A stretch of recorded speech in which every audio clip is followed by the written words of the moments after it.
അപ്പം ഞങ്ങളുടെ വീഡിയോസൊക്കെ സ്ഥിരമായിട്ട് കാണുന്നവർക്ക് അറിയായിരിക്കും കേട്ടോ. ഞങ്ങൾ ചെന്നൈയിലുള്ള കുറേ സ്ഥലങ്ങൾ ഇതുപോലെ വീക്കെൻഡ്സിലും വെക്കേഷനൊക്കെ ആയിട്ട് വൺ ഡേ, അതായത് നമുക്ക് ഒരു ദിവസം കൊണ്ട് പോയി വരാൻ പറ്റുന്ന സ്ഥലങ്ങളിലൊക്കെ പോകാറുണ്ട്, പോയി എക്സ്പ്ലോർ ചെയ്യുക. അപ്പോൾ അതിൻ്റെ വീഡിയോസ് ഞാനൊരു പ്ലേലിസ്റ്റായിട്ട് തന്നെ ഇട്ടിട്ടുണ്ട്.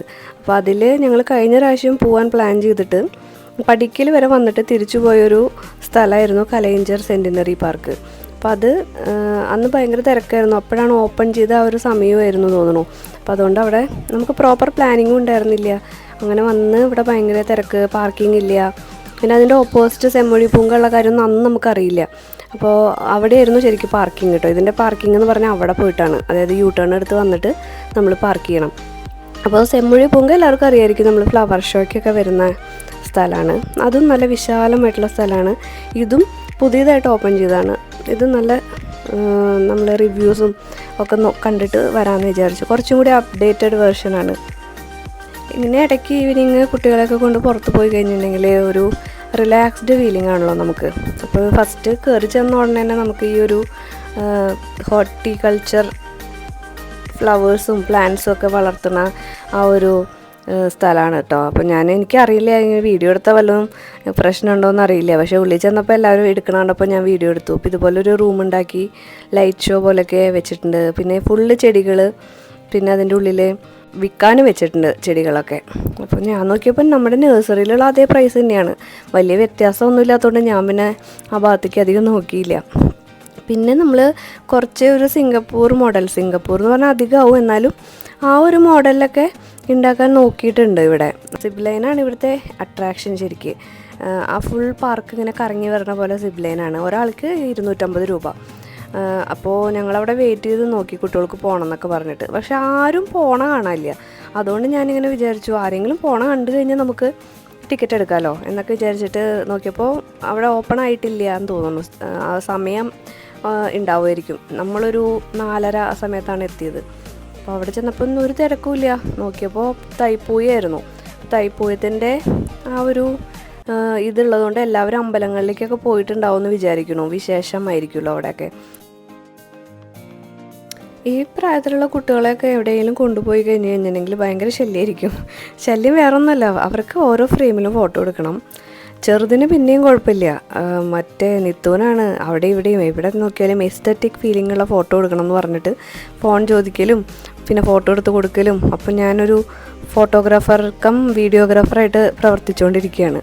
അപ്പോൾ ഈ ഒരു ഭാഗമൊക്കെ വന്നപ്പോഴാട്ടോ ശരിക്കും ഞാൻ നേരത്തെ പറഞ്ഞ സിംഗപ്പൂരിൻ്റെ ഒരു ഇത് എനിക്ക് ഓർമ്മ വന്നത്. പെട്ടെന്ന് ഇവിടുത്തെ ഒരു ബിൽഡിംഗ് ഉണ്ടല്ലോ, ഈ ഗ്ലാസ് വെച്ചിട്ടുള്ളൊരു ഈ റൈറ്റ് സൈഡിൽ കാണുന്നത്, AC ഒക്കെ വെച്ചിട്ട്. അതെങ്ങനെയാണെന്ന് വെച്ചാൽ ഒരു പ്രത്യേക കാലാവസ്ഥ അതിൻ്റെ ഉള്ളിൽ ഇങ്ങനെ മെയിൻറ്റെയിൻ ചെയ്യിപ്പിക്കാൻ വേണ്ടിയിട്ടാണ്. അപ്പോൾ അതിൻ്റെ ഉള്ളിൽ കുറേ ചെടികളൊക്കെ ഉള്ള പോലെ തോന്നി. അപ്പോൾ നമ്മൾ അതിന് എൻട്രൻസ് എവിടെയാണെന്ന് അന്വേഷിച്ച് നടക്കുകയാണ്. അപ്പോഴാണ് ഇവിടെ ഈ ഒരു വേറൊരു ഗേറ്റ് കണ്ടത്. അങ്ങോട്ട് നമുക്ക് പ്രവേശനം ഇല്ല എന്നാണ് തോന്നണേ. അപ്പോൾ ഈ ഒരു ബിൽഡിങ് നല്ല ഗ്ലാസ് ഹൗസ് പോലെ ഉണ്ടാക്കിയിരിക്കുകയാണ്. അപ്പോൾ അതിൻ്റെ ഉള്ളിൽ പോകണമെങ്കിൽ ഞാനിങ്ങനെ കറങ്ങി തിരിഞ്ഞ് വരണം. അപ്പോൾ ഈ സൈഡിൽ തന്നെ ശരിക്കും ഒരു കാടിൻ്റെ ഒരു ഫീലിംഗ് വന്നു തുടങ്ങി. കുറച്ച് ഉള്ളിലേക്ക് കയറിയപ്പോൾ ഒരു തണുപ്പും വന്നു തുടങ്ങി. കാര്യം നാട്ടിലത്ര ചൂടൊന്നും ചെന്നൈയിൽ ഇതുവരെ വന്നു തുടങ്ങിയിട്ടില്ല. അതിന് ഇനി കുറച്ചും കൂടി ഒരു 2-3 ആഴ്ച കൂടി കഴിഞ്ഞാലേ വരുള്ളൂ എന്ന് തോന്നുന്നു. അപ്പോൾ ഈ ഒരു ഗ്ലാസ് ഹൗസിൻ്റെ തൊട്ട് മുമ്പ് തന്നെ ആവിയറി ഉണ്ടായിരുന്നു. അതായത് ഇങ്ങനെ പക്ഷികളെയൊക്കെ നമുക്ക് പോയിട്ട് നമ്മുടെ മേത്ത് വന്നിരിക്കുകയും ഊട്ടുകയൊക്കെ ചെയ്യുന്നത് ഈ ഒരു ബിൽഡിങ്ങാണ്. അപ്പോൾ നമുക്ക് ആർക്കും അത് താല്പര്യമില്ല, കാരണം നമുക്ക് ഓൾറെഡി അങ്ങനെ കുറേ സ്ഥലത്ത് പോയിട്ടുണ്ട്. അത് മാത്രമല്ല ഓരോന്നിനും പ്രത്യേകം ടിക്കറ്റാട്ടോ ഉള്ളിൽ പോകുമ്പോൾ, എല്ലാത്തിനും ഇല്ല, ചില കാര്യങ്ങൾക്ക്. അപ്പോൾ ഇതിനുണ്ടായിരുന്നു. അപ്പോൾ ഇത് ഞങ്ങൾ ടിക്കറ്റ് എടുത്തിട്ട് ഉള്ളി കയറി. പറഞ്ഞ പോലെ വലിയ തിരക്കുണ്ടായിരുന്നില്ല. അപ്പോൾ ഞാൻ നേരത്തെ പറഞ്ഞ ആ ഒരു ഗാർഡൻ ഇവിടെയാണ് സെറ്റ് ചെയ്തിരിക്കണേ. എനിക്ക് തോന്നണേ ഇതൊക്കെ വിൽക്കാനും പറ്റുമെന്ന് തോന്നണു. നമുക്ക് വാങ്ങാൻ അവിടെ അന്വേഷിച്ച് കഴിഞ്ഞാൽ എല്ലാ ചെടികളും നല്ല ഹെൽത്തി ആയിട്ട് ഒരു പ്രത്യേക ടെമ്പറേച്ചറിൽ ഇങ്ങനെ നിൽക്കണ കാണാൻ നല്ല രസമുണ്ട്. ഫ്ലവറിങ് പ്ലാന്റ്സ് എല്ലാം ഇവിടെ താഴത്തെ നിലയിലാണ് വെച്ചിരിക്കണേ. അപ്പോൾ ഇവിടെ വന്നപ്പോഴേക്കും കുറച്ച് തിരക്ക് വന്നു തുടങ്ങി. നമ്മളാണ് ആദ്യമായിട്ട് അതിൻ്റെ ഉള്ളിൽ കയറിയത് കേട്ടോ, ഈവനിങ് ആ ഒരു ഇതിൽ. പിന്നെ ആൾക്കാർ വന്നു തുടങ്ങി. അപ്പോൾ ഞാൻ ഈ സ്റ്റെപ്പൊക്കെ കണ്ടു. അപ്പോഴാണ് എനിക്ക് പെട്ടെന്ന് ആ ക്ലൗഡ് ഫോറസ്റ്റിൻ്റെ ഒക്കെ ഒരു ഓർമ്മ വന്നത്. അപ്പോൾ അതുപോലെ ഒന്നല്ല, എന്നാലും ഞാനിങ്ങനെ പറയുമ്പോൾ നമുക്ക് കമ്പയർ ചെയ്യാമല്ലോ. അപ്പോൾ അതിന് വേണ്ടി പറഞ്ഞെന്നുള്ളൂ. അപ്പോൾ ഇങ്ങനെ നടന്ന് മുകളിലേക്ക് കയറുന്നതും ഒരു പാലത്തിൽ കൂടെ പോണതൊക്കെ എനിക്കിങ്ങനെ ഓർമ്മ വന്നു. അതും ചെടികളായിരുന്നു, ഇതും ചെടികൾ തന്നെയാണല്ലോ. ഇതൊരു കുഞ്ഞ് ഏരിയയാണ്, അതൊരു വലിയ ഏരിയ ആയിരുന്നു. അത്രയുള്ള ഡിഫറൻസേ ഉള്ളൂ. പക്ഷേ എനിക്ക് ആ ഒരു ഫീലിംഗ് കിട്ടി കുറച്ചൊക്കെ. ഇവിടെ നിന്ന് താഴെ നിന്ന് ഇങ്ങനെ ഇവിടെ നിന്നിട്ട് അങ്ങനെ ചെടികളെ നോക്കണതും ഒക്കെ ആ ഒരു ഫീൽ കിട്ടി. മുകളിൽ വന്നു കഴിഞ്ഞാൽ ഫുള്ള് കാക്ടസിൻ്റെ ഐറ്റംസാണ്. നമ്മൾ കാണാത്ത പല ടൈപ്പുള്ള കാക്ടസ് പേര് എല്ലാം ഉണ്ട്. ഇതിപ്പോൾ അഗ്രികൾച്ചറിൻ്റെയും ഹോർട്ടിക്കൾച്ചറിൻ്റെയൊക്കെ ഏതൊരു സ്ഥലമായിരുന്നു പണ്ടെന്ന് ഞാൻ വിക്കിപീഡിയയിൽ വായിച്ചിട്ടുണ്ടായിരുന്നു. അപ്പോൾ അവരുടെ ചെടികളൊക്കെ എനിക്ക് തോന്നുന്നത് അവിടെ തന്നെ ഇതുപോലെ പ്രൊപ്പഗേറ്റ് ചെയ്യാനും വിൽക്കാനും എല്ലാത്തിനും ഓരോ റിസർച്ചൊക്കെ ചെയ്യണ സ്ഥലങ്ങളും ചിലപ്പോൾ ഉണ്ടാവുമായിരിക്കും, എനിക്കറിയില്ല. അപ്പോൾ പലതരത്തിലുള്ള ചെടികൾ നമ്മളിങ്ങനെ എക്സ്പ്ലോർ ചെയ്തു അവിടെ.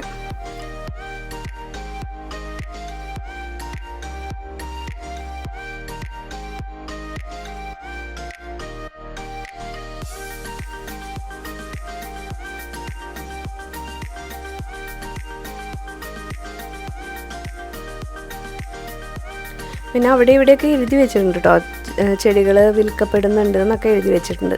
അപ്പോൾ എവിടെയാണ് അന്വേഷിക്കേണ്ടതെന്ന് അറിയില്ല. അവിടെ ഒന്നും ഒരു സ്റ്റാഫ് പോലും ഇല്ലായിരുന്നു. അതായത് നമ്മുടെ ഒരു സെക്യൂരിറ്റി ഒരു ആൾ മാത്രം അവിടെ ഉള്ളൂ. അപ്പോൾ നമുക്ക് പിന്നെ അങ്ങനെ ആവശ്യങ്ങളില്ലാത്തതുകൊണ്ടൊന്നും ചോദിച്ചില്ല. ഇപ്പോൾ കാണുന്നതല്ല, ഇപ്പോൾ ജെയ്ഡ് പ്ലാന്റ് ആയാലും എല്ലാം നമ്മൾ ഇവിടെ എന്ത് രസമായിട്ടാണ് നിൽക്കണേ. ഞാൻ എനിക്ക് ഇന്നാളെ ഒരു ദിവസം ഒരു നല്ലൊരു വിലയ്ക്ക്, അതായത് ഒരു 250 രൂപയൊക്കെ കൊടുത്തിട്ട് ആ ഒരു സ്റ്റാർ ലോട്ടസ് പോലെയുള്ള ഒരു കാക്ടസ് വാങ്ങിച്ചിട്ടുണ്ടായിരുന്നു. അത് കൊണ്ടുവന്നിട്ട് ഒരു 2 ആഴ്ച പോലും നമ്മുടെ വീട്ടിൽ നിന്നില്ല. അപ്പോൾ എല്ലാത്തിനും ഓരോരോ ടെമ്പറേച്ചർ സെറ്റ് ആവണം. അപ്പോൾ ഇതൊക്കെ വെറുതെ ഇങ്ങനെ വെച്ചാലും ഉണ്ടാവുന്നുണ്ട്, നല്ല ഭംഗിയിൽ നിൽക്കുന്നുണ്ടല്ലോ കാക്ടസ്. അപ്പോൾ എന്തൊക്കെയോ ഒരു ടെക്നിക്സ് ഉണ്ട് ചെടി വളർത്തണതിലും കീപ്പ് ചെയ്യണതും അതിനെ കെയർ ചെയ്യണതിലും ഒക്കെ.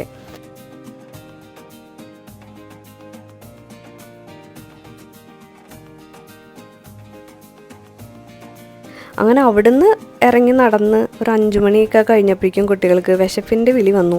അപ്പോൾ അവിടുന്ന് ഇറങ്ങി കുറച്ച് ദൂരം കൂടെ നടന്നപ്പോഴേക്കും ഇവിടെ ഇങ്ങനെ ഒരു കഫേ പോലെ ഉണ്ടായിരുന്നു. അപ്പോൾ ചായ, കാപ്പി, പിന്നെ ചെറിയ ചെറിയ സ്നാക്സ് ഒക്കെ ഉണ്ടായിരുന്നു. അപ്പോൾ അവർക്ക് വേണ്ട സാധനങ്ങളൊക്കെ വാങ്ങിച്ചു കൊടുത്ത് നമുക്ക് വേണമെങ്കിൽ അതിനെ പുറത്ത് തന്നെ ഇങ്ങനെ നിന്നിട്ട് കഴിക്കാവുന്ന ഒരു സ്ഥലമുണ്ട്. അപ്പോൾ ഞങ്ങൾ അങ്ങോട്ട് പോയി അവിടെ നിന്ന് കഴിക്കാമെന്ന് വിചാരിച്ചപ്പോൾ സ്റ്റാഫ് തന്നെ നമ്മളെ ഗൈഡ് ചെയ്തിട്ട് ഇരുന്ന് കഴിക്കാനുള്ള ഒരു നല്ലൊരു സെറ്റപ്പ് ഉണ്ടായിരുന്നു. അപ്പോൾ അവിടെ പോയി ഇരുന്ന് കഴിച്ചോളാൻ പറഞ്ഞു.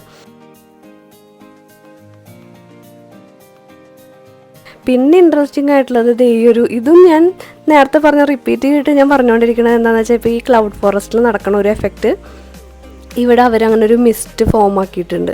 അപ്പോൾ നമുക്ക് ഇതുപോലെ ഇങ്ങനെ അവരിങ്ങനെ ഒരു സമയമുണ്ട്, ഒരു ടൈമിംഗ് ഉണ്ട്. ആ ടൈമിങ്ങിൽ ഇത് ഓൺ ചെയ്ത് കഴിഞ്ഞാൽ നമുക്കിതുപോലെ ഇങ്ങനെ നടക്കാം.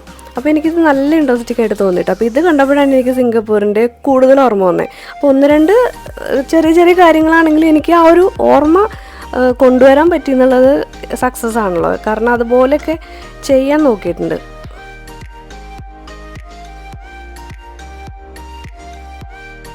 കുറച്ച് ആളുകളുടെ തിരക്കൊക്കെ വന്നതിന് ശേഷം പിന്നെ സ്റ്റാഫുകൾ ഫുള്ള് അവിടെ ഇവിടെയൊക്കെ നിൽക്കുന്നുണ്ട്. കുട്ടികളും ഒക്കെ പൂ പൊട്ടിക്കാതെയും ഇല പൊട്ടിക്കാതെയും ഉള്ളിലേക്ക് ആ ഒരു പുല്ലിൻ്റെ ഭാഗത്തേക്കൊന്നും ആർക്കും പ്രവേശനമില്ല. അപ്പോൾ അത് നല്ല രീതിയിൽ മെയിൻറ്റെയിനൊക്കെ ചെയ്തിട്ടുണ്ട്. പിന്നെ ടോയ്ലറ്റൊക്കെ ഉണ്ട്. ടോയ്ലറ്റ് നമുക്ക് കുറേ അന്വേഷിച്ചിട്ടാണ് കിട്ടിയത്. കുറച്ചുള്ളിലേക്ക് പോകണമായിരുന്നു. അപ്പോൾ ഈ ഒരു ട്രീ ഹൗസ് കണ്ടപ്പോഴാണ് കിത്തുവിന് ഓർമ്മ വന്നത്. അവൾ ഓൾറെഡി ഇവിടെ വന്നിട്ടുണ്ട്, സ്കൂളിൽ നിന്ന് ഒരു 1 ഡേ ട്രിപ്പ് കൊണ്ടുവന്നിട്ടുണ്ടായിരുന്നു. അപ്പോൾ അവർക്ക് എല്ലാ ടൈമിലും 2 പ്രാവശ്യം ട്രിപ്പ് കൊണ്ടുപോകും. അപ്പോൾ അതൊന്നും ഇങ്ങോട്ട് അത്രേ വന്നിട്ടുണ്ടായിരുന്നേ. അപ്പോൾ ഇവൾക്ക് പെട്ടെന്ന് കണ്ടപ്പോൾ ഓരോരോ ചെറിയ സ്ഥലങ്ങൾ കണ്ടപ്പോഴാണ് ഓർമ്മ വരണേ ഞാനിത് വന്നിട്ടുണ്ട് എന്നുള്ളത്. പിന്നെ എനിക്ക് തോന്നുന്നത് ചെറിയ കുട്ടികളായതുകൊണ്ട് ഇത്ര അധികമൊന്നും നടത്തിച്ചിട്ടുണ്ടാവില്ല. ഏതെങ്കിലും ഒരു ഭാഗത്ത് വന്നിട്ട് തിരിച്ച് പോയിണ്ടാവും. അപ്പോൾ ആ കണ്ട ട്രീ ഹൗസിലൊക്കെ കയറിയിട്ടുണ്ടെന്ന് പറഞ്ഞു. പിന്നെ ഇത് ഇങ്ങനെ ഓരോരോ ഇരിക്കാനൊക്കെ, അതായത് വന്ന ആൾക്കാർക്ക് റെസ്റ്റ് എടുക്കാനും ഇരുന്ന് സംസാരിക്കാനും ഒക്കെയുള്ള കുറേ നല്ല നല്ല ഏരിയാസ്, ഫോട്ടോ എടുക്കാൻ പറ്റിയ ഏരിയാസൊക്കെ ചെയ്തിട്ടുണ്ട്, നല്ല രീതിയിൽ ചെയ്തിട്ടുണ്ട്. ഒറ്റ നോട്ടത്തിൽ ഇത് ചെന്നൈ തന്നെയാണോ എന്ന് നമുക്ക് ഡൗട്ട് വരും. നമ്മൾ ഏതെങ്കിലും ഹിൽ സ്റ്റേഷനിലൊക്കെ പോകുമ്പോൾ ഇങ്ങനെ ഗാർഡൻസിലൊക്കെ പോകുമല്ലോ, ഇപ്പോൾ മൂന്നാറോ ഏലഗിരി ഏർക്കാടൊക്കെ പോകുമ്പോൾ ഇങ്ങനെ അതുപോലൊരു ഫീലിംഗ് ആണ് ഇതിൻ്റെ ഉള്ളിൽ കയറിയ. ചെന്നൈ സിറ്റിയുടെ തിരക്കുന്നൊക്കെ ഒഴിഞ്ഞിട്ടുള്ളൊരു സ്ഥലം പോലെ തോന്നും. പക്ഷേ സത്യം പറഞ്ഞു കഴിഞ്ഞാൽ ശരിക്കും ഒത്ത തിരക്കിൻ്റെ ഉള്ളിലാണ് ശരിക്കും ഈ ഒരു സ്ഥലം വരണേ. അപ്പോൾ ഇവിടെ വന്നപ്പോൾ ചിൽഡ്രൻസ് പാർക്കൊക്കെ ഉണ്ട് കുട്ടികൾക്ക് ഉള്ളത്. ഞങ്ങൾ പിന്നെ ആ ഏരിയയിലേക്ക് പോയില്ല. അവരുടെ വിചാരം ഇപ്പോൾ അവർ ചിൽഡ്രൻസ് അല്ലല്ലോ, കുറച്ച് വലുതായ കുട്ടികളല്ലേ. കിത്ത് കുറച്ച് ട്രൈ ചെയ്തു. അപ്പോൾ ഞാൻ പറഞ്ഞു അവിടെ നിറച്ച് തിരക്കാണ്, അങ്ങോട്ട് പോകണ്ട എന്ന് പറഞ്ഞു. അങ്ങനെ തിരിച്ച് വീട്ടിൽ പോവാം.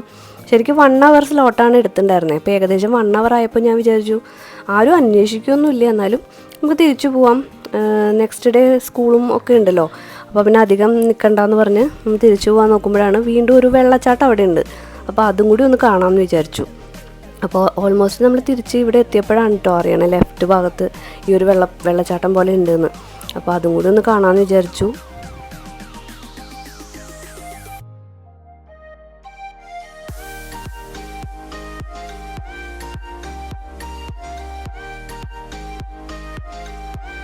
ഈ വെള്ളച്ചാട്ടം കാണുമ്പോഴും എനിക്ക് പല കാര്യങ്ങളും റിസംബ്ലൻസ് തോന്നുന്നുണ്ട്.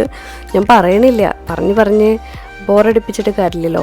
പിന്നെ നമ്മളൊരു 5-10 മിനിറ്റ് അവിടെ ഇരുന്നു, കുറച്ച് നേരമൊക്കെ സംസാരിച്ചിട്ട് കറക്റ്റ് ടൈമിൽ, അതായത് നമുക്ക് തിരിച്ച് പോകാൻ വേണ്ടിയിട്ട് വീണ്ടും ക്രോസ് ചെയ്തിട്ട് ചെമ്മുടി പൂങ്കായുടെ ഉള്ളിലത്തെ പാർക്കിങ്ങിൽ പോകണമല്ലോ. അപ്പോൾ അതിന് എന്തായാലും ഒരു 15 മിനിറ്റ്സ് എടുക്കും. അപ്പോൾ ഇതിൻ്റെ ഡീറ്റെയിൽസൊക്കെ ഇവിടെ ഇങ്ങനെ പാറയിൽ എഴുതി വെച്ചിട്ടുണ്ട്. അപ്പോഴേക്കും ഏകദേശം കണ്ടോ കറക്റ്റ് ഇരുട്ടായി തുടങ്ങി. കാര്യം ഒരു 10 ദിവസത്തെ വെക്കേഷൻ ആണെങ്കിലും നിത്തുവിൻ്റെ വെക്കേഷനിലത്തെ ആദ്യത്തെ ട്രിപ്പ് നമ്മളിങ്ങനെ സന്തോഷമാക്കി കൊണ്ടുപോയി. അത് കഴിഞ്ഞ് നമ്മൾ നേരെ തിരിച്ച് വീട്ടിലേക്ക്. ഓൾമോസ്റ്റ് ചെന്നൈയിലുള്ളവരൊക്കെ ഒരു പ്രാവശ്യമെങ്കിലും വന്നിട്ടുണ്ടാവും. പിന്നെ ചെന്നൈയിലേക്ക് വരുന്ന ആൾക്കാർക്ക് എന്തായാലും പോയി കാണാൻ നല്ലൊരു സംഭവമാണ് ഈ ഒരു പാർക്കൊക്കെ. നമ്മൾ ലിസ്റ്റ് റെഡിയാക്കുമ്പോൾ കലൈഞ്ചർ സെൻറ്റിനറി പാർക്കും കൂടി ഇടാം. അതിന് മുമ്പ് ജസ്റ്റ് ഗൂഗിൾ ചെയ്താൽ മതി. അപ്പോൾ ആ ഒരു വെബ്സൈറ്റ് ഓപ്പൺ ആവും. നമുക്ക് അതിൽ തന്നെ ഓൺലൈനായിട്ട് ഗൂഗിൾ പേയോ അല്ലെങ്കിൽ കാർഡ് വഴിയോ പേ ചെയ്തിട്ട് ടിക്കറ്റ് ബുക്ക് ചെയ്യാം. അതാണ് നല്ല സേഫ്. അപ്പോൾ ഈ വീഡിയോ ഇഷ്ടമായെങ്കിൽ ലൈക്ക് ചെയ്യാനും സബ്സ്ക്രൈബ് ചെയ്യാനൊന്നും മറക്കരുത്. അപ്പോൾ നമുക്ക് അടുത്ത നല്ലൊരു വീഡിയോ ആയിട്ട് കാണാം.